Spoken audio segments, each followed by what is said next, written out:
ఒక అడవిలో ఒక సింహం నివసించేది. అది అడవికి రాజు కాబట్టి దానిని చూసి అన్ని జంతువులు భయపడేవి.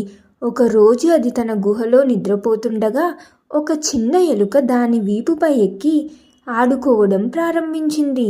దాని అల్లరి వల్ల నిద్రలేచిన సింహం కోపంగా, నీకెంత ధైర్యం? నన్ను నిద్రలేపావు.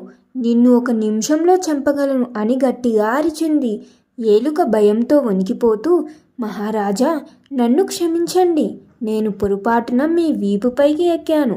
దయచేసి నన్ను క్షమించండి అని వేడుకుంది. సింహం ఎలుకను చూసి జాలిపడి, సరే, ఈసారికి వదిలేస్తున్నాను. మళ్ళీ ఇలాంటి తప్పు చేయవద్దు అని హెచ్చరించింది. కొన్ని రోజుల తర్వాత సింహం వేటాడుతూ ఒక వేటగాడు పెట్టిన వలలో చిక్కుకుంది. అది ఎంత ప్రయత్నించినా వలలోంచి బయటికి రాలేకపోయింది. అప్పుడు ఆ దారిలో వెళ్తున్న ఎలుక సింహం అరుపులు విని అక్కడికి వెళ్ళింది.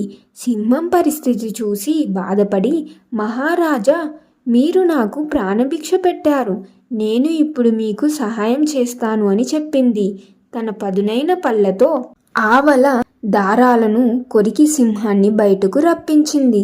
సింహం ఎలుకకు కృతజ్ఞత చెప్పి, నీ చిన్న సహాయం నా ప్రాణాలను కాపాడింది. ఇకపై నువ్వు నాకు స్నేహితుడివి అని అంది. మోరల్ ఆఫ్ ద స్టోరీ: ఈ కథ ద్వారా మనం నేర్చుకునేది ఏమిటంటే, మనం ఇతరులకు చేసిన చిన్న సహాయం ఎప్పుడు వృధా కాదు. చిన్నవారైనా పెద్దవారైనా ఎవరైనా సరే మనకు సహాయం చేయగలుగుతారు. మనం ఎప్పుడు ఇతరులకు సహాయం చేస్తూ ఉండాలి.